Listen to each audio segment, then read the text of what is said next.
my book is looking at India, last 30 years of India through the eyes of an urban poor migrant family that was displaced by violence. And so in the book, I'm not just looking at the informal economy, but I'm also looking at questions of urban poverty. So looking at housing, looking at resource distribution, also looking at the socio-political context within which this is placed. So for example, majoritarian politics, stuff that has been ignored because of its class politics. So this is what I'm looking at. And the process obviously involved in the sense that I did speak about it, that in the last 6 years what I had originally set out to do in terms of looking at home-based workers and chief female labour economy. From there it has moved to larger layers. There are lots of intersections when it comes to gender politics, and also for example the space for it in the larger socio-political context, the kind of majoritarian politics that we've been dealing with not just now but in the span of the last 30 years. I'm also looking at the newer economies and newer spaces for workers. For example, I'm looking at gig economy, I'm looking at gig workers, I'm also looking at workers who are employed by facility management companies or people who are employed in malls.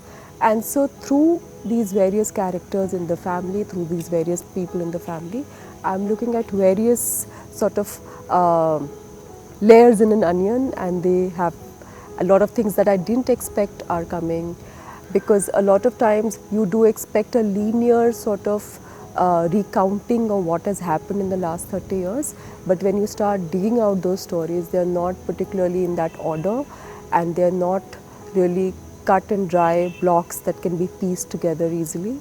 And so every once in a while I discover that, oh, this is something that happened, and even though I've been following this subject for the last 6 years, I didn't think about it.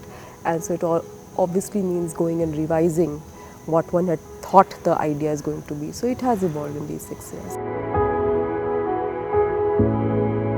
So the thing is that, which I think a lot of journalists, writers, authors do, that initially the idea was just to get everything in one place. So basically dig out stories.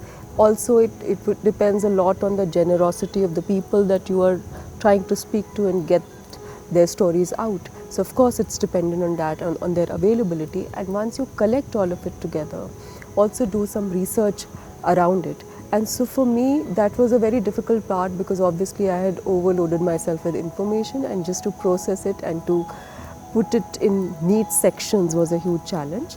And so eventually it did turn out to be various episodes in these last 30 years. So, and each episode is looking at not just a different person in the family, but also looking at various other themes. For example, one just looks at, for example, it looks at this, because this is a family of weavers that was displaced. So initially it looks at the handlooms and weavers. There's a part, or there's one person in the family who was employed in Nautanki and was a fantastic performer. So just looking at that. And then moving on to how things have changed. So for example, the home-based economy, the lot of multinational companies, for example, one chapter looks at how multinational companies like Nike, Adidas, they outsource all their manufacturing to countries like ours, and so all your footballs and all your other sport gear is made by people who are paid like 1/5 of their minimum wage, and a lot of times child labor is also used, and then the same balls are used in World Cup. So each episode, each chapter is looking at a different character and a different theme, and I think that kind of helped a lot to put everything together. In this particular book, my attempt was to not look at various socio-political issues around us in silos. So the book is not just about a Muslim family. The book is not just about an urban poor family. The book is not just about a migrant family. The book is not just about a weaving family. The book is about everything. And so, and as we speak or as we exist, there are all these layers that exist simultaneously in the life of an urban poor person, particularly in the national capital, which is in the thick of everything. It's the center of power and everything. And in spite of that, these are everyday realities that coexist, and that is something that is something that I've tried to explore, and I would like readers also to look at people in that way. I've been a journalist for 16 years, and I am familiar with journalistic organization, the practices of news publications. But I was completely clueless about how the book publishing world works. And so there are various dynamics in it, in the sense that while we speak about breaking the hierarchies of class, caste, gender in our work and in our discourses, that to me personally I personally felt that that very much existed, particularly in the publishing world.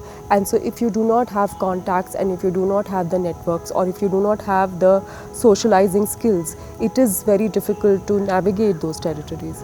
And so for me, the New India Fellowship was helpful in two ways. One was the fact that, of course, there was a grant to do the work that I wanted without any kind of censorship, and a lot of, mentoring that came my way through Rivka, through Ram Guha, and many other NIF fellows. So that was very helpful. So the money part was helpful, but also the second bit that was very helpful was that for a person like me who was completely not clued into the book publishing world, this was the space where there was a community and there was a support system, not just particularly for my work or for myself as a writer, but just as a community who you could depend on and who you could go back every time you were stuck with something.